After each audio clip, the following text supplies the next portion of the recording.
উনি ছাড়া এই হাদিসটা অন্যরা কেউ আমল করে না। রাসূল পাকের হাদিসটা হলো ক্বালা রাসূলুল্লাহ সাল্লাল্লাহু আলাইহি ওয়াসাল্লাম, আল্লাহ রাসূল সাল্লাল্লাহু আলাইহি ওয়াসাল্লাম ইরশাদ করেছেন, ঘোষণা দিয়েছেন, আদ্দিবু আওলাদাকুম আলা সালাসি খাসালিন, তোমরা তোমাদের সন্তানকে, তোমাদের ছেলে মেয়েকে তিনটি বিষয়ে শিক্ষা দাও। হুব্বি নবিয়িকুম, প্রথম বিষয় হচ্ছে তোমাদের নবীকে কিভাবে ভালোবাসবে, নবীর মুহাব্বত, নবীর ভালোবাসা শিক্ষা দাও। সুবহানাল্লাহ।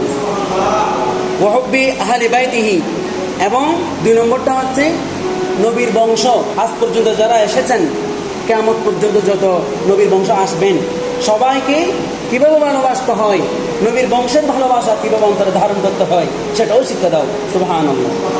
শুধু নবীর ভালোবাসা নয়, 1 নম্বর নবীর ভালোবাসা শিক্ষা দাও, 2 নম্বর নবী বংশের প্রতি ভালোবাসা শিক্ষা দাও, 3 নম্বর হচ্ছে ওয়া আলা কিরাআতিল কুরআন, তোমরা তোমাদের সন্তানকে, তোমাদের ছেলে মেয়েকে সঠিক তেলাওয়াত, শুদ্ধ তেলাওয়াত কোরআন শিক্ষা দাও। সুবহানাল্লাহ। আল্লাহ তাআলা বলেন সূরাতুল মুজাম্মিল 29 নম্বর পারা, ওয়ারাতিলিল কুরআন তারতিলা, ও নবী আপনি কোরআন শরীফ সঠিকভাবে তাজবিদের কায়দা মেনে সহি শুদ্ধভাবে তেলাওয়াত করুন। সুবহানাল্লাহ।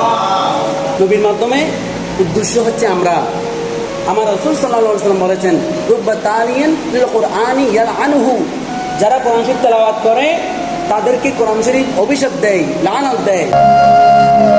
কোরআন শরীফ যারা পড়ে তাদেরকে কোরআন শরীফ লানত দেয়, অভিশাপ দেয়। এটার অর্থ হচ্ছে, উদ্দেশ্য হচ্ছে যারা কোরআন শরীফ ভুলভাল পাঠ করে, শুদ্ধভাবে পড়ে না কোরআন শরীফ, একমাত্র তাদেরকেই লানত দেয়, তাদেরকেই অভিশাপ দেয়। উচ্চ আওয়াজ বলি নাউযু বিল্লাহ।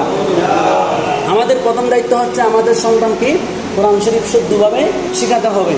এখন আপনি নিজেই কোরআন শরীফ শুদ্ধভাবে তেলাওয়াত করতে পারেন না, সন্তানকে শেখাবেন কি?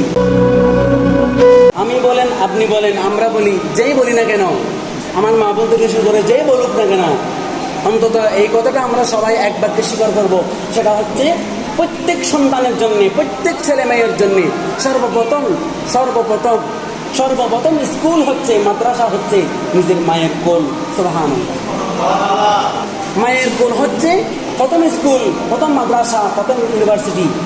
মায়ের কোল হচ্ছে প্রথম বিশ্ববিদ্যালয়। এখন মা যদি জাহান্নামী মার্কা হয়, দুজকে মার্কা হয়, তাহলে সন্তানও দুজকে মার্কা হবে। এই বিষয়ে মা জাতিকে, নারী জাতিকে, আমার বোনদেরকে সবার আগে সতর্ক থাকতে হবে, সবসময় সতর্ক থাকতে হবে সন্তানের ব্যাপারে। আপনি সন্তান করে নিয়েছেন, দুধ পান করাচ্ছেন, এদিকে আবার সিরিয়ালও দেখতেছেন, আপনার সন্তানও এরকম সিরিয়াল মার্কা হবে।